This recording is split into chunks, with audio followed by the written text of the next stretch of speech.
Boa noite, irmãos. Vamos ficar em pé.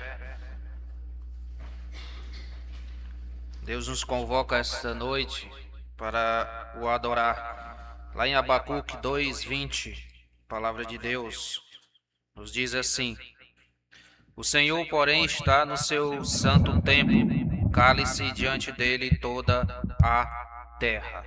Neste momento é um momento que já iniciou-se o culto, e esse culto ele é santo, porque o nosso Deus ele é santo. Vamos orar, em seguida nós vamos entoar um cântico. Oremos. Bendito Deus, nós te louvamos, Senhor, porque é por tua graça e por tua misericórdia que o teu povo se reúne. O Senhor nos chamou, Senhor, do pecado para a tua maravilhosa luz, para te servir e para te adorar.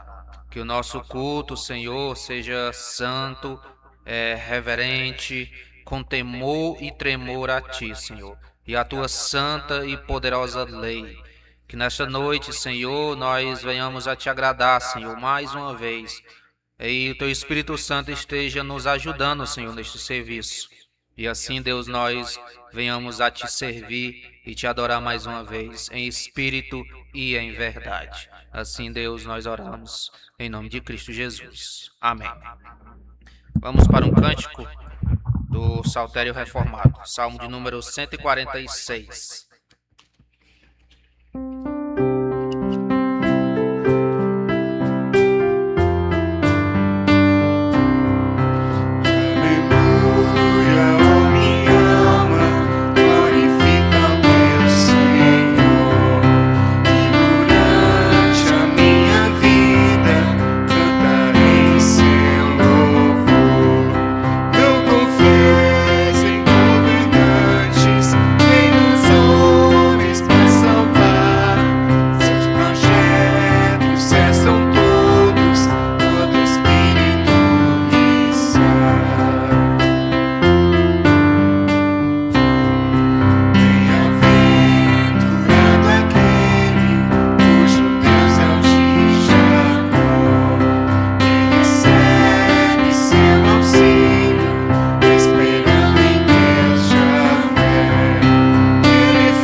Podem se assentar, irmãos.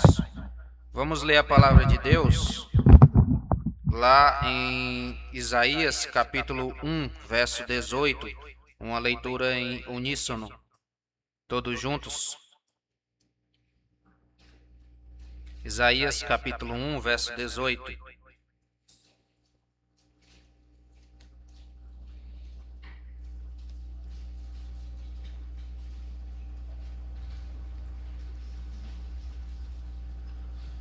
Isaías capítulo 1, verso 18. Todos juntos, em uma só voz, a palavra de Deus nos diz assim: Vinde, pois, e arrazoemos, diz o Senhor, ainda que os vossos pecados sejam como a escarlata, eles se tornarão brancos como a neve. Ainda que sejam vermelhos como o carmesim, se tornarão como a lã. Esse momento é o momento de nós baixarmos nossa cabeça e confessar os nossos pecados ao Senhor e pedir-lhe o perdão. Nós vamos estar orando nesse momento e em seguida, depois de 1 minuto, eu vou pedir para alguém orar por toda a igreja. Oremos, irmãos.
Pedir aí para o nosso irmão Paulo Lopes orar pela igreja, Paulo.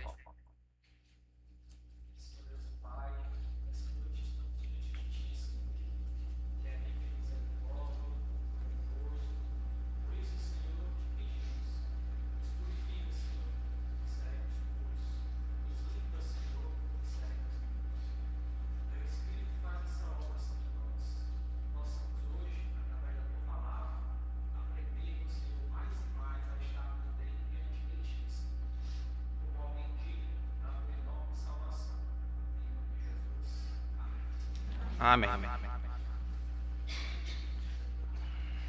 Vamos ficar em pé, irmão, mais uma vez, ler a palavra de Deus, lá na carta de Paulo aos Colossenses.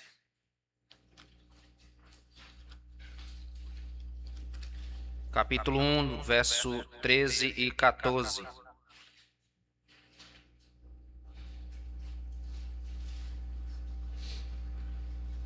Colossenses, capítulo 1, verso 13 e 14. Vou ler o verso 13, os irmãos leem o verso 14.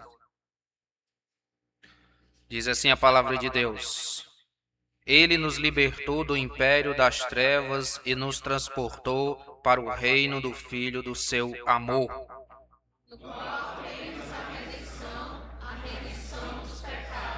Somente em Cristo nós temos a remissão dos pecados. Vamos para mais um cântico, Salmo 67, do Saltério Reformado.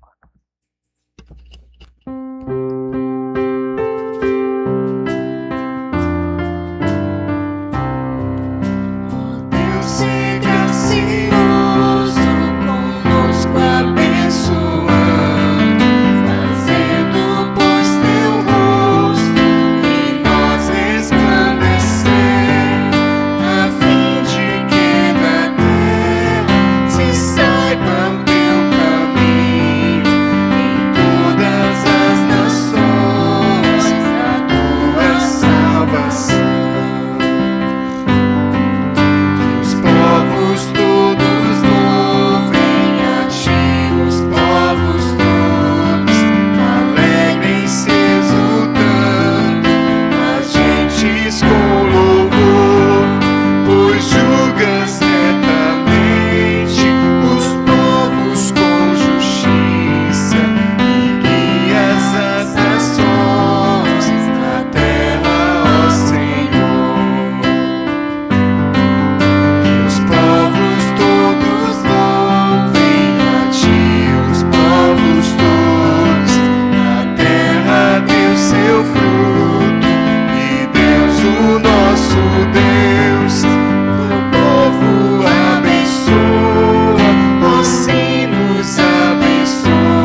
palavra de Deus lá em 2 Coríntios 9, 7, o ato de consagração de dízimos e ofertas. 2 Coríntios, capítulo 9, versículo 7. A palavra de Deus nos diz assim, capítulo 9, verso de número 7, 2 Coríntios. Cada um contribua segundo tiver proposto no coração, não com tristeza ou por necessidade, porque Deus ama a quem dá com alegria.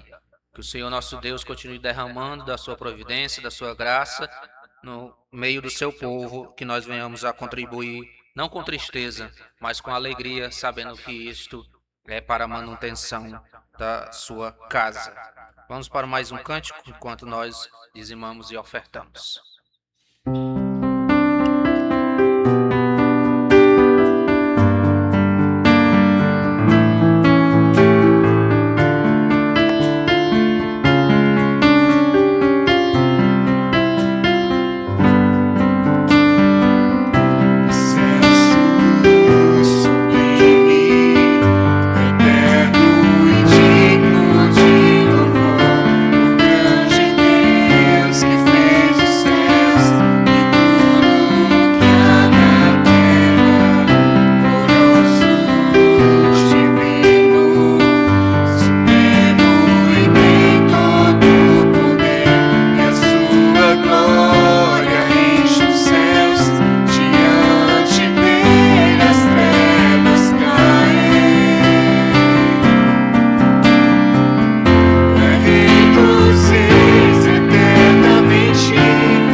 Oremos.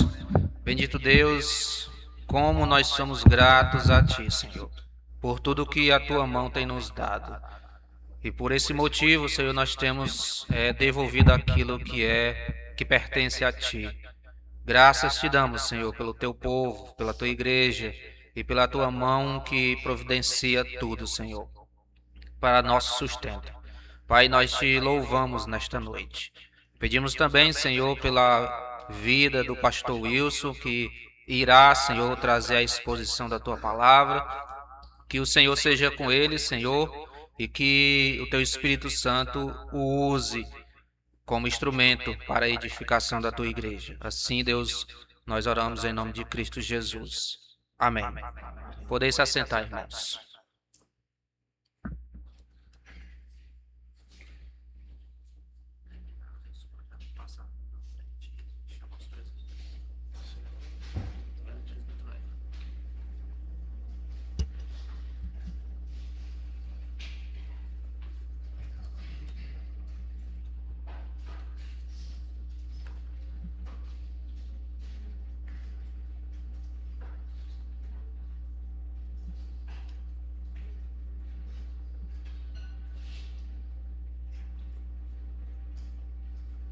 Boa noite, irmãos, irmãs, a graça e a paz da parte de Deus nosso Pai, de Cristo Jesus, o nosso Senhor e o nosso Salvador Jesus Cristo. Amém. Graças a Deus, o Senhor nos trouxe aqui novamente com alegria e com tremorzinho aqui nas pernas, né? Coração mais aqui para a glória de Deus e com desejo de trazer a palavra que o Senhor preparou, né, no nosso coração, e espero que Deus seja glorificado e nós saiamos daqui fortalecidos pela palavra do Senhor. Eu queria pedir você, irmão, irmã, que possa abrir a sua Bíblia, por favor, no livro de Josué, no capítulo 2. Eu vou tratar sobre o capítulo 2, mas nós vamos ler agora a priori alguns versículos, tá? Desse capítulo, e Hebreus capítulo 11 também nós vamos ler uma porção do texto. Josué capítulo 2 a partir do 8. Eu vou fazer essa leitura, a igreja acompanha. Josué capítulo 2 a partir do 8 diz assim: Antes que os espias se deitassem, foi ela ter com eles ao eirado, e lhes disse: Bem sei que o Senhor vos deu esta terra, e que o pavor que infundes caiu sobre nós, e que todos os moradores da terra estão desmaiados, porque temos ouvido que o Senhor secou as águas do mar vermelho diante de vós, quando saíeis do Egito. E também o que fizeste aos 2 reis dos amorreus, Seom e Og, que estavam além do Jordão, os quais destruístes. Ouvindo isto, desmaiou-nos o coração, e em ninguém mais há ânimo algum por causa da vossa presença, porque o Senhor vosso Deus é Deus em cima nos céus e embaixo na terra. Agora, pois, jurai-me, vos peço pelo Senhor, que assim como usei de misericórdia para convosco, também dela usareis para com a casa de meu pai, e que me dareis um sinal certo de que conservareis a vida a meu pai e a minha mãe, como também a meus irmãos e minhas irmãs, com tudo o que tem, e de que livrareis a nossa vida da morte. Vamos lá para a Epístola aos Hebreus, no capítulo 11.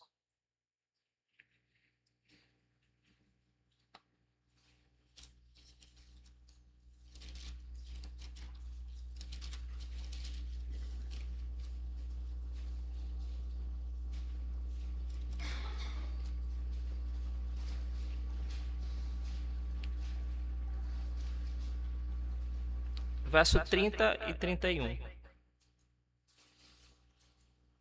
Pela fé ruíram as muralhas de Jericó, depois de rodeadas por 7 dias. Pela fé Raabe, a meretriz, não foi destruída com os desobedientes, porque acolheu com paz os espias. Amém. Vamos orar mais uma vez. Senhor Deus, Pai, Criador dos céus e da terra, estamos diante do Senhor, poderoso, majestoso, santo, santo, santo. Suplicamos, Pai, que Teu Espírito Santo nos conduza neste momento, nos fazendo compreender, entender a Tua palavra e aplicá-la nas nossas vidas. Abre, Senhor, o nosso entendimento, nos dá mentes e corações abertos para o que o Senhor tem a nos dizer nesta noite. Toma-me em Tuas santas mãos, Senhor, e faz o Teu querer. É o que eu te peço e te dou graças em Cristo Jesus, hoje e sempre. Amém e amém. Existe uma expressão em latim, muito conhecida na história da igreja, contra mundo. E o significado é contra o mundo. E ela ficou muito famosa no contexto ali para descrever a firmeza de Atanásio de Alexandria durante a controvérsia ariana do século IV, quando quase toda a cristandade cedeu ali à pressão política e teológica, né, para negar a plena divindade de Cristo. E Atanásio, ele permaneceu firme. Ele foi exilado, abandonado por muitos aliados, perseguido por imperadores, ainda assim se recusou a negociar a verdade do Evangelho e sua convicção era simples: se Cristo não fosse plenamente Deus, não poderia salvar plenamente o homem. Então, Atanásio ele se manteve firme contra o mundo. Então, é interessante observarmos que mesmo antes de Atanásio, nós encontramos no texto que lemos aqui, né, alguém que foi contra o mundo, ou contra o mundo. Não era um israelita, era uma mulher que o texto, tanto no Antigo Testamento quanto no Novo Testamento, não deixa de citar ela como uma prostituta, como uma meretriz. Tudo estava contra ela. Sua cidade estava destinada ao juízo, sua cultura completamente pagã, seu passado era marcado pelo pecado, seu povo caminhava para a destruição. Entanto, ela tomou uma decisão, claro, guiada por Deus, uma postura por conta de sua fé, né? Ela rompeu com o antigo reino, e aí o resultado foi que ela foi incluída, inserida em uma nova família, um novo reino. E essa, precisamente, a mensagem de Josué. A verdadeira fé, ela é acompanhada, né, por atitudes, né, por respostas. Ela não é apenas, não fica no âmbito subjetivo, é no sentimento interior. Ela sempre nos leva a abandonar o velho mundo, a ir contra o mundo. E hoje eu quero olhar para esse texto das Escrituras e ver uma fé além do arraial de Israel, né? Uma fé que se mostra verdadeira, genuína, né? Onde as Escrituras fazem questão de trazer à tona para nós, e eu acredito que nós temos muito o que aprender dessa porção das Escrituras. Então, para a gente entender um pouquinho o texto, o capítulo 1, nós vamos ver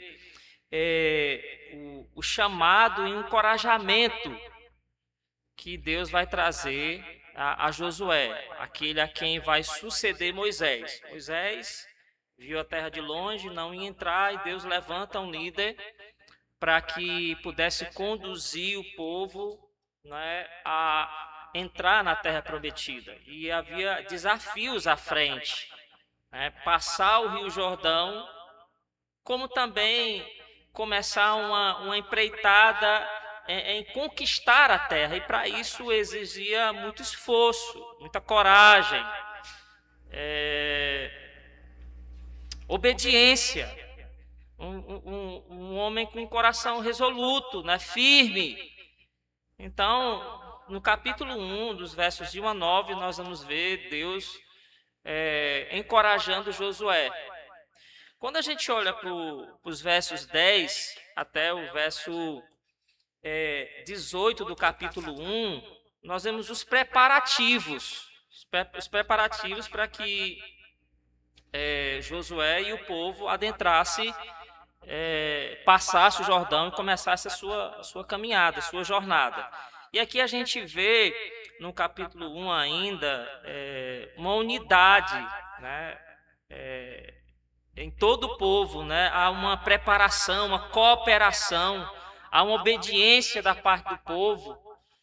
Então, quando nós olhamos para o capítulo 2, parece que há uma quebra aqui no fluxo, né? Quando a gente olha para o texto de Josué, a lógica era seguir no capítulo 3, mas aí o texto entra, o autor inspirado, ele traz à tona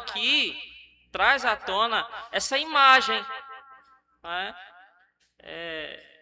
de Raabe,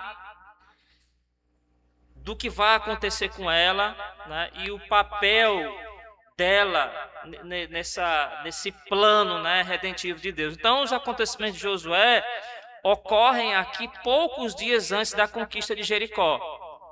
Humanamente, Deus, através de Josué, envia os espias, 2 espias, né?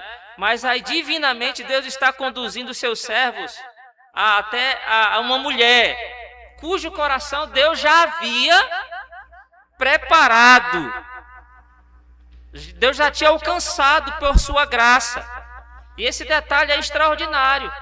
Nós vamos ver isso. Então, o primeiro grande acontecimento do livro de Josué não é uma batalha, não é a queda das muralhas de Jericó, não é a vitória militar, é a conversão de uma mulher cananeia antes mesmo que Deus executasse o seu juízo sobre Jericó. Então, Deus alcança graciosamente aquela mulher e, consequentemente, toda a sua família. Então, a gente nota na história da redenção, relatos bíblicos, sempre a graça de Deus ela antecede o juízo. A graça de Deus sempre chega antes, né? O próprio ministério de Jesus Cristo começou ele pedindo que se arrependessem porque o reino de Deus estava próximo, né? Foi assim, né? Antes de trazer juízo, né, o dilúvio sobre toda a terra, Deus foi gracioso com Noé e sua família. Foi assim também com Sodoma e Gomorra, né? E Jesus, quando veio, graciosamente, trazendo uma mensagem de salvação, antecedendo o juízo. Quando a gente olha para o capítulo 13 do livro de Números, a gente nota que lá naquele episódio, Moisés envia 12 espias. E o relato bíblico é que alguns daqueles espias, quando voltam, trazem um relatório que trouxe foi para o povo medo, né? Pavor. E parece que Josué e Caleb, eles voltaram, né? E voltaram otimistas, crentes que aquela terra era boa, que o Senhor ia dar. E ele aprendeu. Opa, peraí, então vamos ver como é que a gente vai fazer aqui. Não vamos enviar 12, vamos enviar 2 espias, né? E aí o texto nos mostra, né, que há uma razão de ser, há um sentido. Deus estava preparando meios pelos quais Raabe e sua família seriam preservados.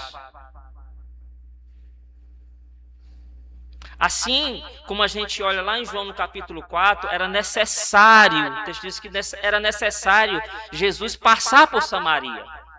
Como também era necessário, antes da queda das muralhas de Jericó, era necessário o Senhor alcançar aquela mulher. Estava dentro dos propósitos, dos desígnios de Deus. Era necessário. Os espias foram conduzidos até aquela casa, porque Deus já havia trabalhado no coração dela. A graça antecede o juízo. E aqui nós vamos perceber características da fé genuína, verdadeira, de alguém que foi alcançado pela graça de Deus, a saber, Raabe. Talvez você já escutou várias mensagens, saiba de cor e salteado a história, esse relato das Escrituras. E eu espero que, mesmo que hoje você escute as mesmas verdades que você já tem no seu coração, na sua mente, essas verdades possam aquecer o seu coração, possa renovar a sua força, possa trazer orientação, até correção, instrução.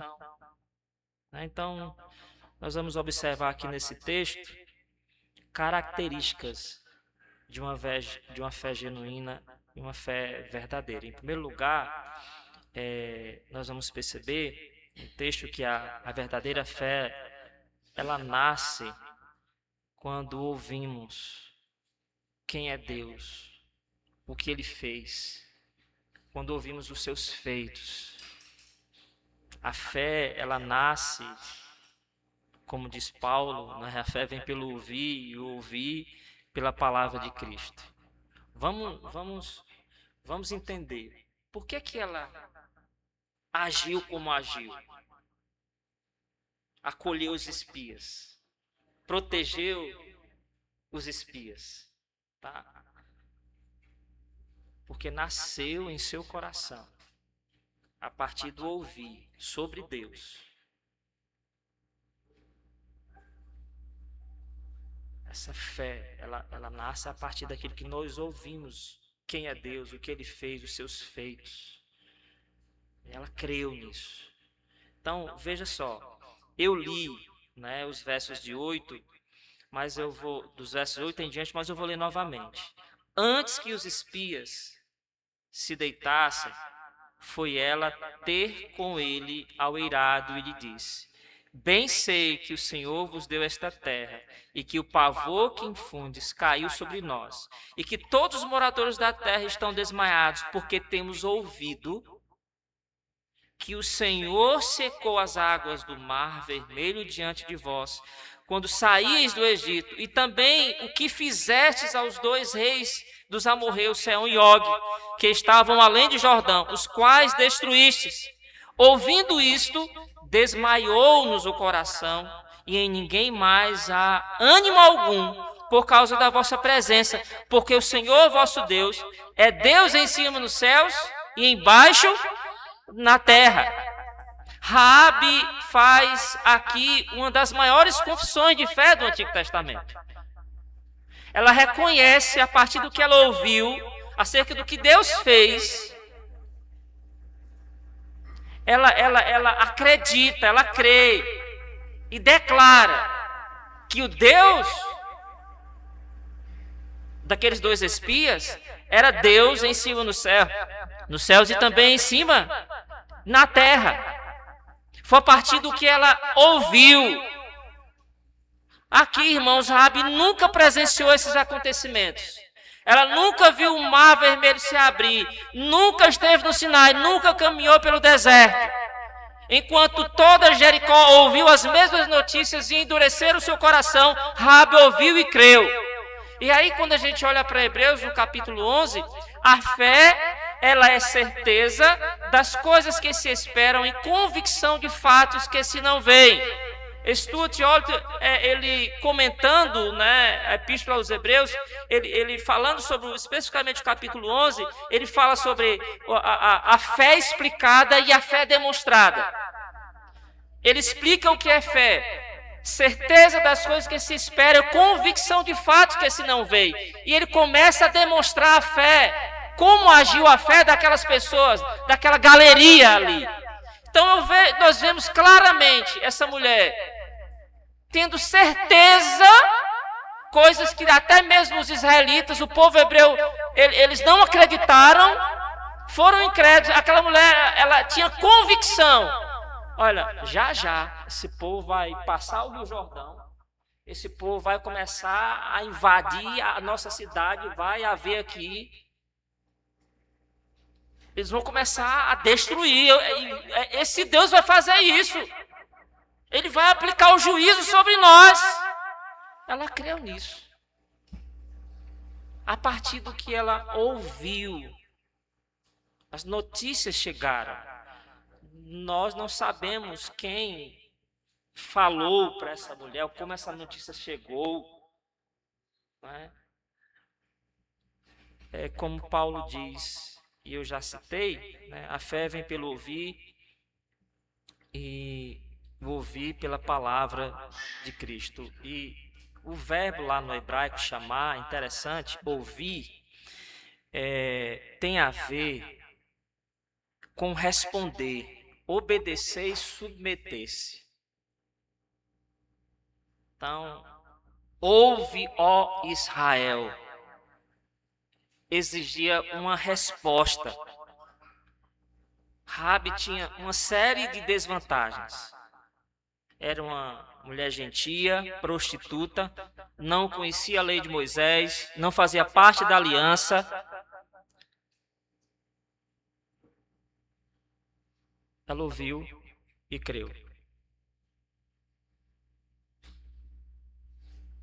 O texto nos diz, dos versos 1 até o verso 1 e verso 2, eu vou ler para os irmãos. De Sitim enviou Josué, filho de Nun, 2 homens, secretamente como espias, dizendo: andai e observai a terra e Jericó. Foram, pois, e entraram na casa de uma mulher prostituta, cujo nome era Raabe, e pousaram ali. Então se deu notícia ao rei de Jericó, dizendo: eis que esta noite vieram aqui uns homens dos filhos de Israel para espiar a terra. É interessante que aqui a palavra pousaram, o que nos parece, e alguns comentaristas, alguns pastores afirmam, né,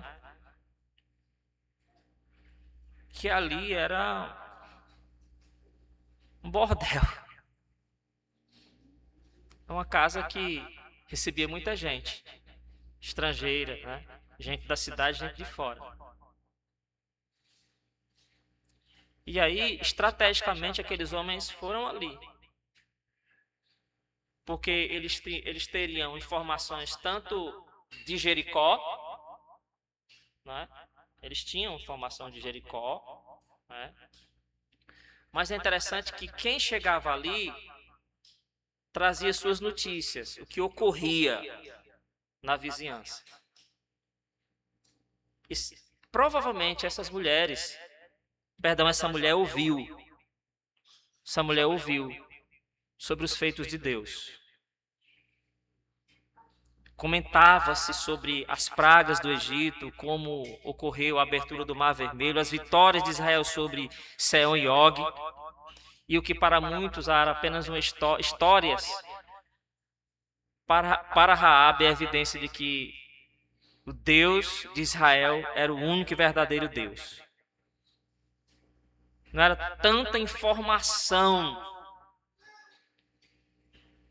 que fez com que ela cresce, mas acredito eu que foi o agir de Deus na vida daquela mulher, assim como o Senhor fez com Lídia.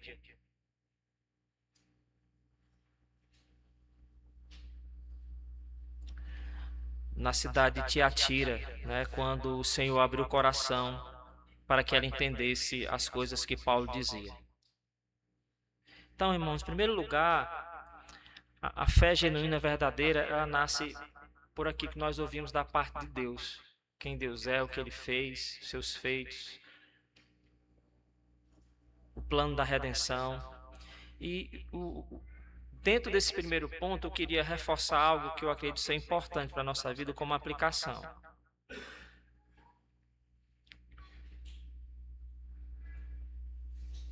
O problema, às vezes, não é tanto a quantidade de informação que damos ou que recebemos. Acerca do Evangelho. O poder de Deus está no Evangelho. O Evangelho é poder para a salvação de todo aquele que crê. Então, é necessário que nós venhamos entender que a mensagem precisa ser anunciada e precisa ser pregada. Ela precisa ser transmitida. Tempo e fora de tempo, devemos aproveitar todas as oportunidades. Porque Deus, em sua soberania, Ele há de fazer com que aqueles que escutam, que ouvem o Evangelho respondam.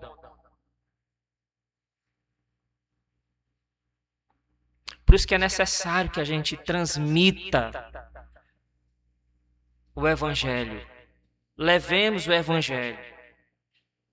Eu acho extraordinário o Salmo 78, quando nos conclama a transmitir a lei do Senhor, principalmente para os nossos filhos, para que uma geração que se levante, ela não seja como os antigos, que desprezaram, que foram incrédulos, que uma geração nasça e crendo e confiando nos feitos do Senhor.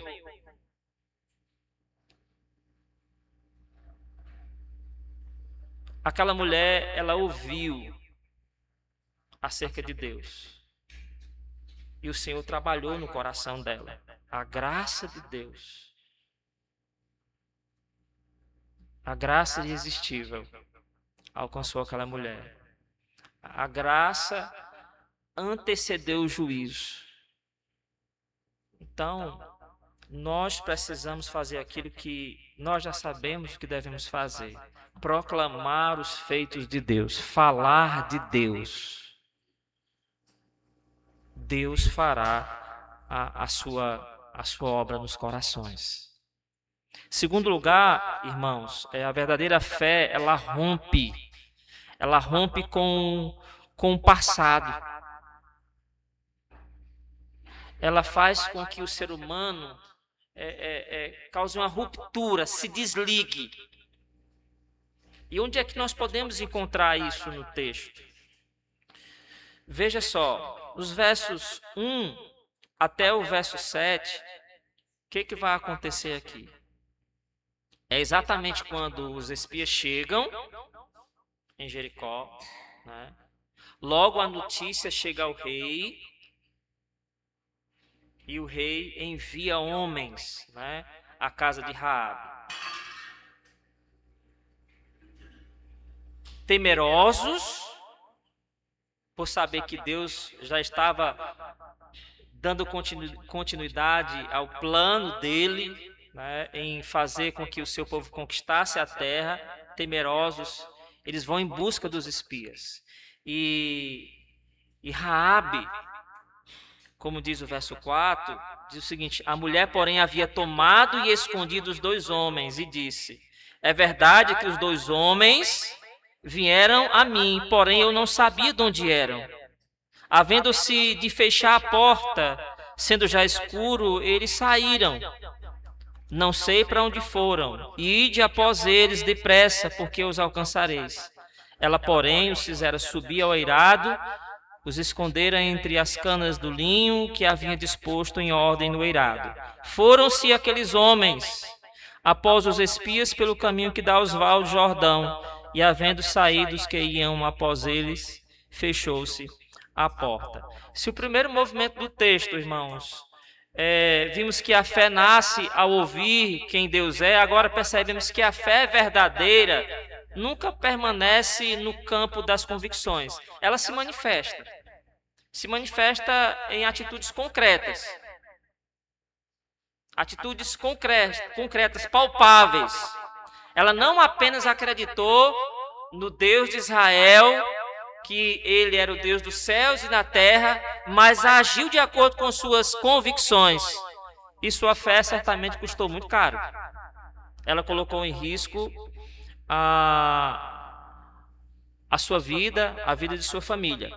Ela mentiu às autoridades para protegê-los. E aqui está o grande dilema, né? Aquela mulher mentiu. E aqui a grande dificuldade que muitas vezes nós podemos ter, né? Isso não vai de encontro ao mandamento, né? Para que a gente não venha dizer falso testemunho. Será que o que se percebe quando se olha para as Escrituras, porque a Escritura interpreta a Escritura, você não vê em nenhum momento, nem aqui, nem na Epístola aos Hebreus, nem na Carta ao Tiago, nem nos Evangelhos, os autores, os escritores, trazendo à tona isso, ou censurando Raabe porque ela mentiu.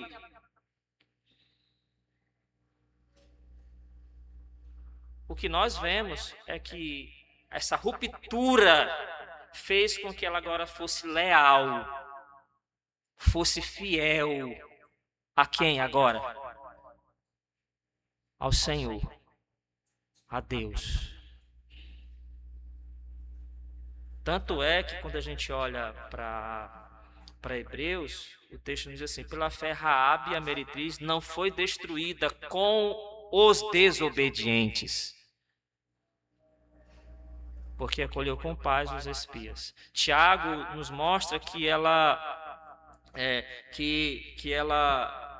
não foi também justificada por obras a meretriz. Raabe, quando acolheu os emissários, os fez partir por outro caminho. Então a fé dela foi demonstrada pela atitude de lealdade agora a Deus. Ela se mostrou leal a Deus. A sua fé aqui é justificada pelas suas atitudes. Então, nós não podemos permanecer no muro. Uma vez que abraçamos a fé, né, abraçamos Cristo pela fé e fazemos parte agora de um novo reino, nós temos que nos mostrar leais a esse rei ao qual nós servimos. Quem encontra um Deus verdadeiro, inevitavelmente precisa decidir a quem pertence. E ela resolveu demonstrar na sua atitude a quem pertencia. Agora eu vou ser leal ao Deus desse povo, que virá com juízo. Esse povo vai herdar a terra e reconheço, creio pelo que eu ouvi, pelas essas notícias aí que é verdade, e agirei agora partindo dessas convicções. E essa fé produziu obediência, né? Essa fé produziu obediência. Então, irmãos, esses textos que citamos aqui do Novo Testamento não nos ensinam duas formas diferentes de salvação, né? Texto de Hebreus e Tiago, mas enfatiza que Raabe foi salva pela fé e que sua fé foi justificada por aquilo que ela fez. A fé, ela não permanece estéril, ela se revela, ela se evidencia, ela transforma a maneira como nós vivemos. Como João Calvino afirmou, somos justificados somente pela fé, mas a fé que justifica jamais permanece sozinha, jamais. Então, ela colocou a própria vida em risco, ela rompeu com seu antigo reino, e ela também, irmãos, ela se identificou com o povo da aliança. Quando a gente olha lá para o capítulo 6 de Josué, o que nós vamos perceber no verso 25.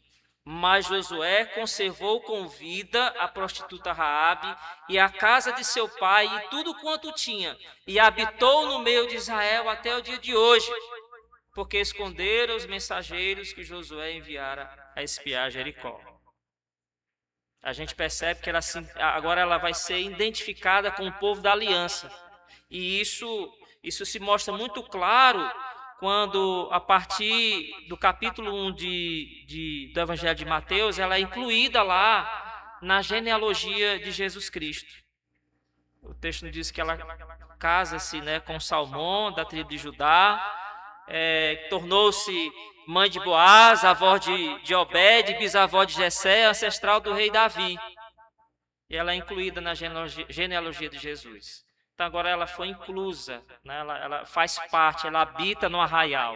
Então, alguém que está além do arraial, uma fé que está além do arraial, que se evidencia, agora ela é incluída no povo da aliança. Então, uma aplicação para esse segundo ponto que eu quero reforçar: seguir Cristo continua exigindo de mim e de você rupturas. Nós precisamos romper com alguma coisa que disputa a nossa lealdade com Deus. Se tem alguma coisa na minha vida, na sua vida, que precisamos largar, abandonar, está interferindo na minha lealdade ao Senhor, nós precisamos abandonar. Certamente, irmãos, há algo em minha vida e na sua vida que disputa a lealdade com o Senhor. E nós precisamos quebrar. Pode ser um pecado acariciado, amizades que nos afastam de Deus, muitas vezes conforto, segurança. O que é que nós precisamos romper, abandonar? E o apóstolo Paulo, ele, na sua carta aos Filipenses 3:8, ele diz que considera tudo como perda, né? Por causa da sublimidade do conhecimento de Cristo Jesus, o seu Senhor.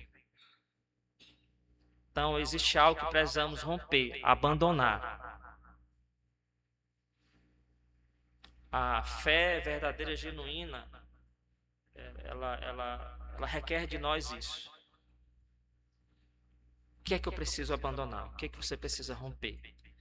E nós vamos partir para o último ponto, irmãos, e eu acredito que aqui é o clímax da mensagem, é o fundamento.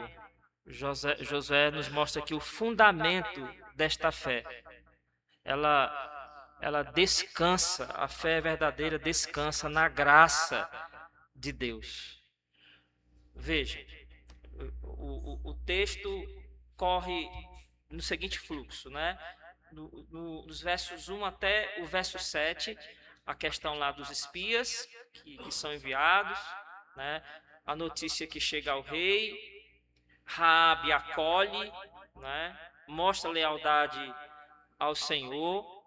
E aí os versos de 8 até o verso 12, a pública profissão de fé de Raabe, é isso. E aí agora, nos versos de 12 em diante, o que nós vamos perceber? Ela descansando na graça de Deus. Então, a fé demonstrada por Raabe é uma fé que descansa na graça de Deus. E o texto diz assim: agora, pois, jurai-me, vos peço, pelo Senhor, que assim como usei de misericórdia para convosco, também dela usareis para com a casa de meu pai, e que me dareis um sinal certo, de que conservareis a vida a meu pai e a minha mãe, como também a meus irmãos e a minhas irmãs, com tudo o que tem, e de que livrareis a nossa vida da morte. Então lhes disseram os homens: a nossa vida responderá pela vossa, se não denunciardes esta nossa missão. E será, pois, que dando-nos o Senhor esta terra, usaremos contigo de misericórdia e fidelidade. Ela então fez descer por uma corda pela janela, porque a casa em que residia estava sobre o muro da cidade. E disse-lhes: ide-vos ao monte, para que porventura vos não encontrem os perseguidores. Escondei-vos lá 3 dias, até que eles voltem, e depois tomareis o vosso caminho. Disseram-lhe os homens: desobrigados seremos desse teu juramento que nos fizeste jurar, se vindo nós à terra não matares este cordão de fio escarlata à janela por onde nos fizeste descer. E se não recolheres em casa contigo teu pai, a tua mãe, teus irmãos e toda a família de teu pai, qualquer que sair para fora da porta da tua casa, o seu sangue lhe cairá sobre a cabeça, e nós seremos inocentes. Mas o sangue de qualquer que estiver contigo em casa caia sobre a nossa cabeça, se alguém nele puser mão.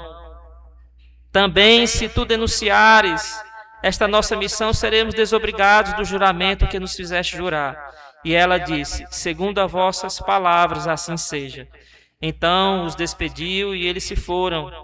E ela atou o cordão de escarlata na janela. Foram-se, pois, e chegaram ao monte. E ali ficaram 3 dias, até que voltaram os perseguidores, porque os perseguidores os procuraram por todo o caminho, porém não os acharam. Assim os 2 homens voltaram e desceram do monte, e passaram e vieram a Josué, filho de Num, e lhe contaram tudo quanto lhes acontecera. E disseram a Josué: certamente o Senhor nos deu toda esta terra nas nossas mãos, e todos os seus moradores estão desmaiados diante de nós. Depois de esconder os espias da sua pública profissão de fé, Raabe faz um pedido. Faz um pedido. Jurai-me, jurai-me, peço-vos pelo Senhor, que usem de misericórdia para convosco, para conosco, para com a minha casa, porque nós usamos de misericórdia para com vocês. E o que esse pedido revela, irmão? Se não uma verdade fundamental. Ela clama, ela descansa na graça do Senhor. Ela não pede, ela não tentou negociar aqui o juízo de Deus sobre Jericó, ela não apresenta méritos, ela apela para a misericórdia de Deus. E esse é o caminho da salvação em toda a Escritura. O pecador não é salvo porque merece, é salvo porque Deus é misericordioso. A graça antecede o juízo. Então, nós vemos nesta mulher uma fé que se fundamenta, a sua salvação se fundamenta na graça e na misericórdia do Senhor. A narrativa não se inicia aqui, é o povo caminhando para destruir Jericó, não, mas revelando a graça de Deus, como Deus foi gracioso, e assim continua até hoje. Raabe não tinha méritos, ela era uma gentia. Raabe, ela fazia parte desse povo cananeu, um povo pagão, um povo que estava debaixo do juízo de Deus. À medida dos amorreus estavam já se completando ali, o Jericó estava à beira da iminência do juízo. Ela era uma prostituta que não tinha um histórico bom. Ela entendia que Deus precisava ser gracioso com ela. Ela era carente da misericórdia de Deus. E aí, irmãos,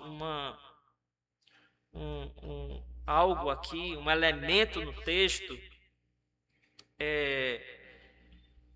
que está dentro desse juramento, dessa aliança, desse pacto que foi feito, entre os espias e ela. Havia exigências aqui. Dentre as exigências era que Raabe colocasse lá um cordão de fio escarlata.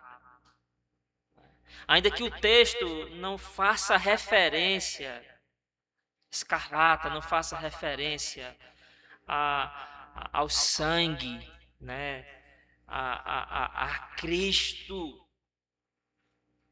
mas muitos dos teólogos fazem um paralelo com aquele sangue que foi posto lá nos umbrais das portas lá, quando o povo estava para sair da escravidão do Egito, o sangue que foi colocado lá, quando o anjo destruidor viu o sangue, passava por cima, e aquela família ali era alvo da graça, da misericórdia de Deus. Há um consenso de que se pode fazer um paralelo, apontando para o sangue de Cristo, que nos redime de todo o pecado. O sangue de Jesus que foi derramado, essa analogia ela pode ser coerente com a história da redenção. Então, o fio, né, a corda lá, o acordo que fizeram, ainda que fosse um sinal, né, olha, e ela obedeceu, ela também fez com que a sua família permanecesse dentro de casa depois que as muralhas foram derrubadas ali. A segurança não estava no fio, né, aquele cordão, né, mas no Senhor. Então essa é a nossa esperança. Cristo é a nossa esperança. O sangue de Jesus é a nossa esperança. A obra de Jesus Cristo lá na cruz é a nossa esperança. Então, a fé verdadeira descansa na graça e na misericórdia de Deus.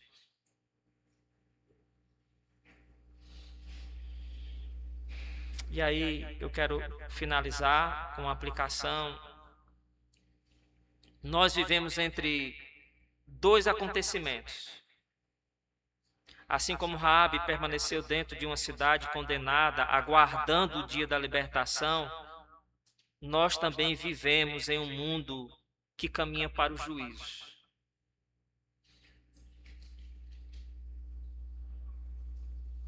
Raabe estava na muralha, mas ela já havia sido agraciada, havia sido salva. Ela rompeu.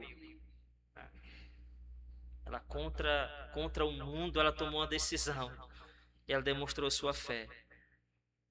Então, o já e o ainda não. Nós já somos salvos. Somos mais que vencedores em Cristo Jesus. Mas há um espaço de tempo. O Senhor prometeu voltar, retornar. E até lá, nós vamos sofrer oposição. Nós vamos estar contra o mundo. A nossa cultura é contra tudo que está se levantando aí ao nosso redor, que é contra Deus, que é anti-Deus, que não se coaduna com as Escrituras. A nossa esperança não é na estabilidade econômica, não é no nosso status, no que nós conquistamos, o que possuímos. A nossa esperança está em Cristo Jesus. Então, a nossa esperança é Cristo. Nós aguardamos o retorno do Senhor, quando um dia estaremos com Ele, desfrutando, né, das benesses que o Senhor conquistou por nós. Então, assim como Josué preservou Raabe da destruição, assim como Josué preservou essa família, essa mulher e a família, Cristo preserva, guarda todos aqueles que nele confiam.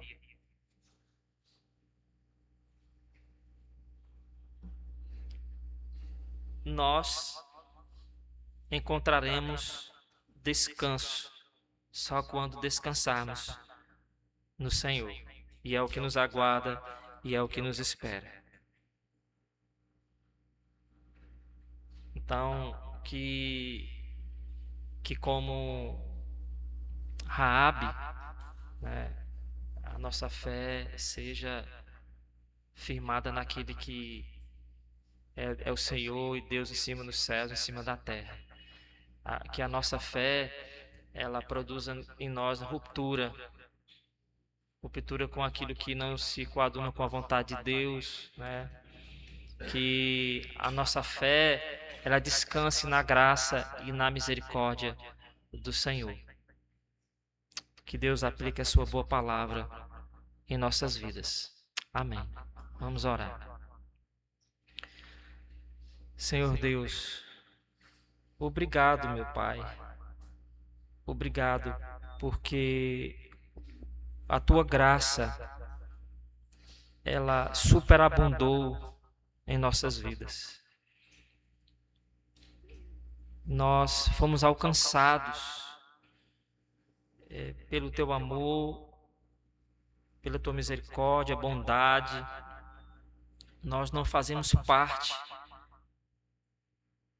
do teu povo e o Senhor nos alcançou.